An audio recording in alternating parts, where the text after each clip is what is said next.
Muy bien, en este martes último del mes de marzo, antes de la Semana Santa, vamos a abordar de manera diferente, como están ustedes acostumbrados que se lo ofrezcamos, a las 8:45, un par de temas de alto interés que además han sido actualidad, están siendo actualidad todavía en el país. El primero de ellos nos lo va a ofrecer o nos lo va a comentar el señor ministro de Gobernación, Mauricio López Bonilla. Señor ministro, buenas noches.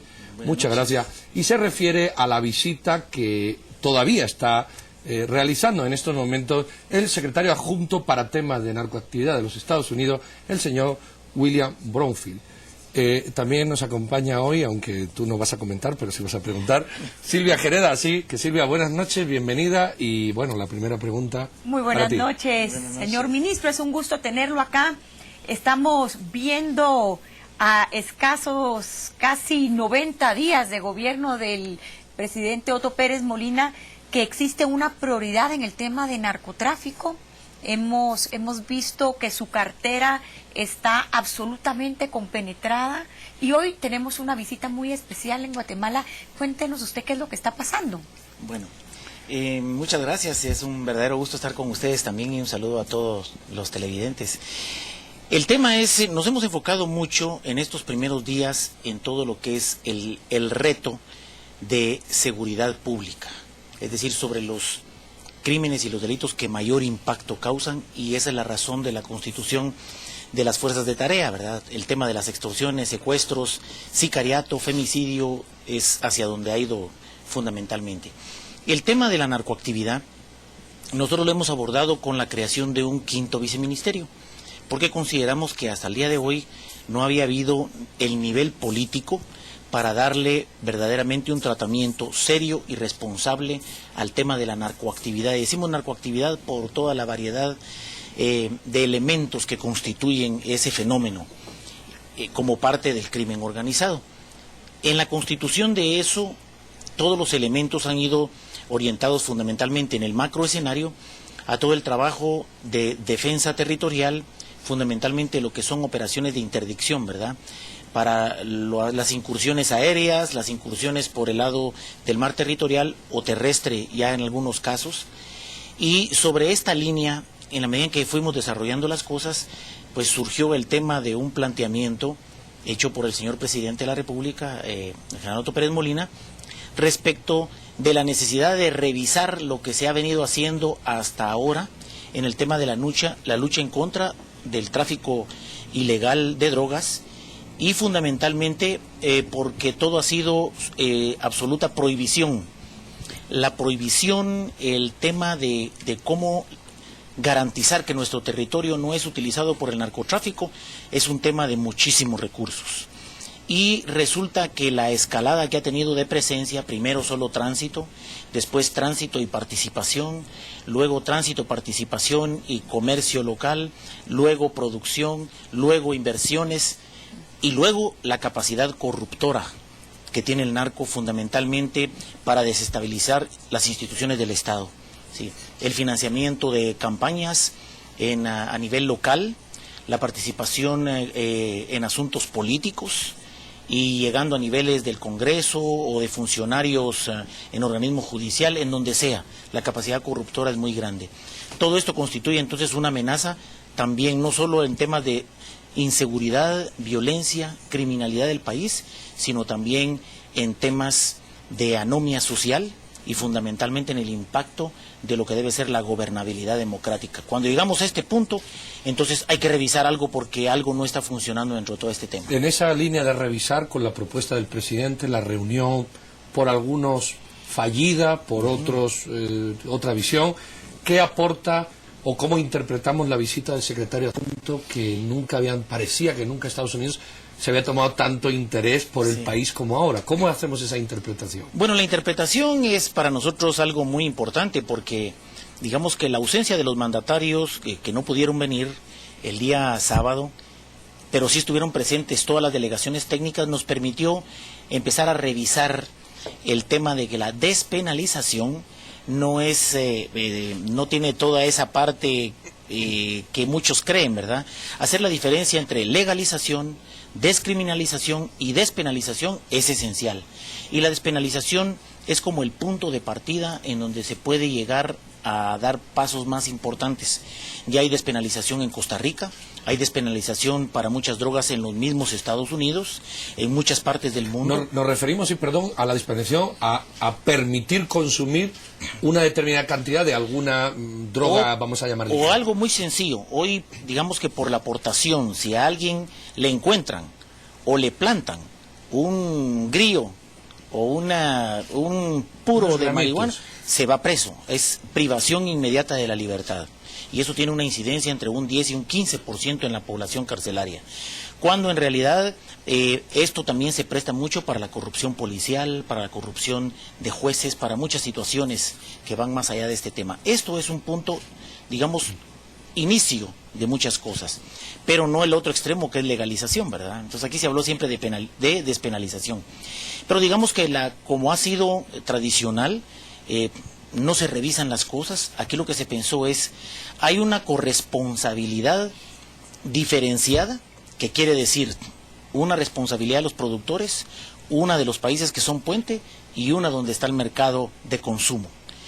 Los tres tienen escenarios distintos y no puede aplicar la misma fórmula en el mercado de consumo que en donde es puente, que en donde se produce. Son situaciones distintas y el planteamiento es buscar alternativas, estrategias alternativas a lo que se ha venido haciendo hasta ahora, por una sencilla razón. Porque en esta corresponsabilidad diferenciada hay un elemento fundamental que es la realidad de nuestros países. Para una guerra frontal, abierta, en temas de interdicción, de aseguramiento que el territorio no va a ser utilizado para el tráfico ilícito de las drogas, se necesitan muchísimos recursos. Se necesitan recursos de movilidad aérea, de movilidad terrestre, de movilidad marítima, tecnología, radarización. Y cuando al secretario se le pregunta, bueno, pero Estados Unidos nos tiene un bloqueo. Sí. El tema es la venida de él ahora, con toda esta situación que se plantea sobre la mesa y que genera una expectativa muy grande, no solo en la región, sino alrededor del mundo. El tema es, punto número uno, el rechazo inicial de que el tema de despenalización no va con la política norteamericana. Pero en este periplo que está haciendo por los países centroamericanos, ha venido el día de hoy a decir, uno, queremos aumentar toda la cooperación que ha realizado Estados Unidos con Guatemala y con la región en esa lucha, en recursos para tener una lucha más eficiente en contra del narcoactividad. Y me imagino que allí hay de ir de la mano el tema del embargo.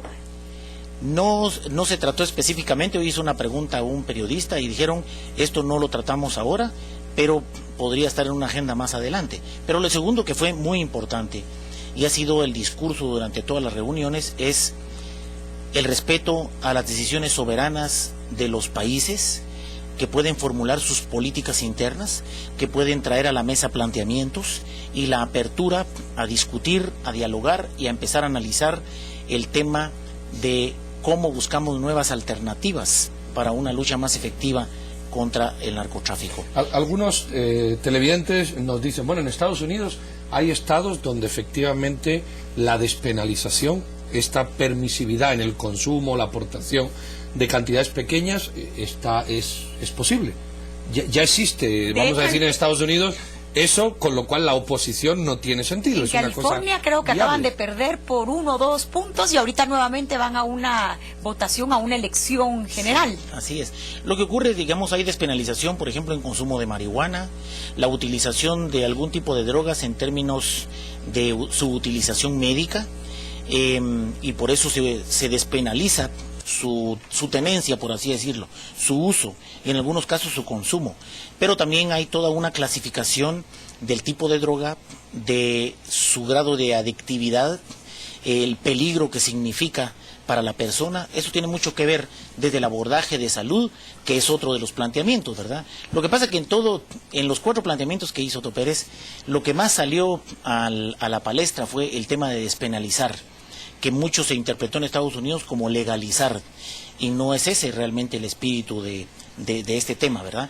Ahora, lo importante, como decía, es sobre la base de esa realidad y de una profunda simetría en cuanto a los recursos que tiene Estados Unidos para combatir el tema del narcotráfico, del tráfico ilícito de drogas, a los recursos que tenemos en Centroamérica hay una gran diferencia. Por ejemplo, un kilo de cocaína, todo el mundo sabe, ¿verdad?, cómo adquiere valor en todo el tránsito. En Colombia, un kilo podría costar entre $1,000 y $2,000, pero colocado en la frontera entre Honduras, Guatemala, El Salvador, ya puede costar unos $10,000. En la frontera entre México y Guatemala ya cuesta entre 11 y 12,000. Y cuando se coloca en los estados del sur de los Estados Unidos, estamos hablando de un aproximado de $90,000. Y si llega hasta el norte, a los estados del norte, se está hablando de aproximadamente $150,000 el valor de un kilo. Entonces, cuando uno ve toda la cadena, cómo va alcanzando el valor, es obvio, ¿verdad? Hay una profunda simetría en cuanto al desafío y en cuanto a los recursos que se tienen que utilizar. ¿Qué tendría que invertir el gobierno, el Estado, el país? ¿Qué se debería de crear mínimamente eficiente para que esta lucha tenga sentido? ¿Cuál sería la inversión? ¿De qué estamos hablando? Estamos hablando, uno, de tener una capacidad de movilidad aérea para poder hacer operaciones de interdicción propias. Hoy tenemos una capacidad, pero en una cooperación que se ha trabajado con Estados Unidos a través de 6 helicópteros Super Huey, con los cuales se transportan fuerza policial y la tripulación es del Ministerio de la Defensa, y han sido muy efectivos en el control de las trazas. ¿No serán los que se oyen ahora todavía? Esto ha tenido mucho éxito en el descenso de las incursiones aéreas, pero ahora todas se fueron hacia Honduras, y lo que se pretende en esta línea es, Estados Unidos quiere ver cómo fortalece a nivel regional este tema, pero la inversión es disponibilidad de naves aéreas, disponibilidad de tripulaciones, disponibilidad de naves para la Marina de la Defensa para un patrullaje del mar territorial. Es muy, digamos, si uno quiere tener una fuerza mínima, estamos hablando de mucho dinero. El tema es, en caso de Estados Unidos, un embargo militar que aún está presente y con el cual no podemos lidiar. El tema de reequipamiento para un nuevo despliegue del ejército en fronteras implica pasar también por adquisición de armamento. Todo el mundo sabe que el armamento del ejército son fusiles de mitad de la década de los 70, ¿verdad? Y por supuesto en términos policiales también equipamiento, movilidad.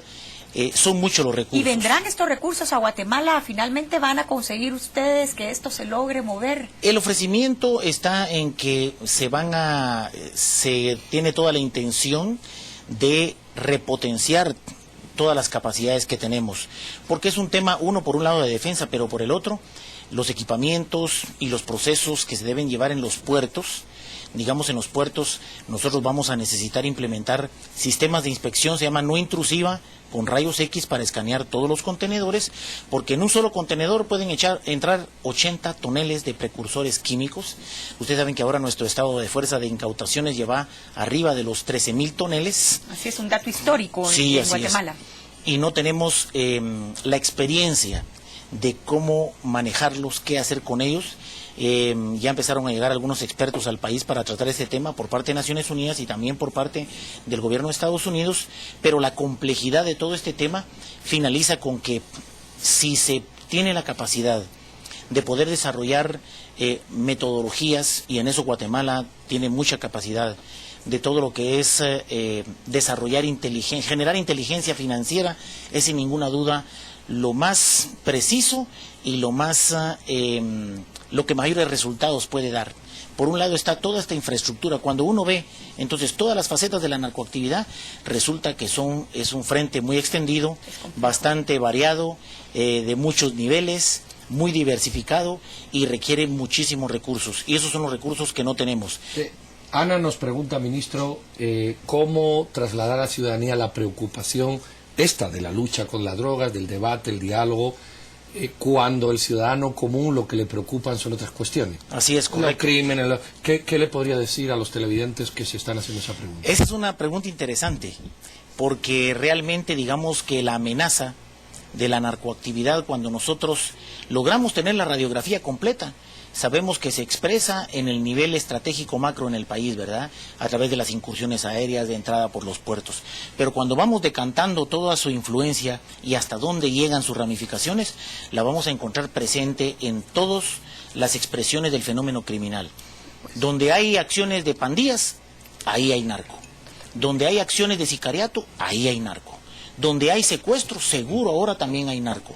Entonces, no podemos verlo en el impacto normal de lo que está ocurriendo en el país, en términos de esos delitos que son los que afligen a la población constantemente. Que no me roben el celular, que no me asalten en una moto cuando estoy haciendo cola en las horas pico, que no me estén extorsionando, porque la extorsión, que es el que más impacto tiene, va desde lo personal, pasa por hasta las tienditas del barrio, están con ese problema, los transportistas, no solo urbanos, sino extraurbanos, y además de ello hasta los negocios. Las grandes corporaciones que tienen una distribución a nivel nacional han reservado parte de su presupuesto, de costo de presupuesto, en lo que te van a tener que pagar para entrar a algunos lugares. O sea, cuando uno ve todo eso, es una diferenciación que hay que tener muy clara. ¿Cuáles son las cosas que afectan al ciudadano? Y el tema de la narcoactividad es algo que es invisible para el ciudadano normalmente en su vida. No es lo que siente que le está impactando. Lo que le impacta son otras cosas, pero esas cosas también tienen su relación, por mínima que sea. Es como una cadena. Y yo le iba a preguntar, hay un caso muy concreto que en otros gobiernos, como en el tiempo de Oscar Berger, cuando estuvo el ministro Carlos Bielman, se intentó ingresar a San Marcos, donde hay comunidades enteras dedicadas al cultivo de la amapola y a la siembra. Sí. Un problema bastante fuerte. ¿Cuál es el plan que tiene, por ejemplo, para estas áreas de cultivo? Ahí tenemos otro ejemplo de despenalización, ¿sí? Lo que está preguntando es muy importante. Geográficamente, esto ya se volvió un tema de cultura, es un tema antropológico, es un tema de que se generó una nueva economía. Uno va a áreas, Ixchihuán, Tajumulco, Sibinal, que son el triángulo de oro de la amapola en Guatemala, y entonces ya no es que los trabajaderos, los cultivos de la amapola estén en la montaña, están en los patios de las casas, están atrás de las escuelas. En las escuelas, sí, uno lo ve completamente. El tema aquí es cómo vamos a penalizar a esa gente que encontró una forma de vida a través de ese cultivo. Esas son las grandes situaciones que habrá que discutir, y por eso el tema de la despenalización pone una sola pica en Flandes de un tema que es muchísimo más amplio. Bueno, señor ministro, muchísimas gracias. Yo creo que este tema va a seguir dando para más. Sí. Vamos a ver cómo evoluciona la situación. Le deseamos lo mejor, porque eso repercute en todos los que nos están viendo. Sí. Mucha suerte, muchos éxitos. Colaboren. Una forma de que el gobierno sea exitoso es que los ciudadanos seamos responsables y colaboremos. Muchas gracias por este panorama en relación con la seguridad y particularmente con la droga, y le esperamos por aquí en otra ocasión. Gracias a ustedes y muy buenas noches. No se vayan, vamos a volver con un tema muy interesante: las reivindicaciones de las marchas campesinas que acaban de llegar hoy a la capital. Volvemos en unos instantes.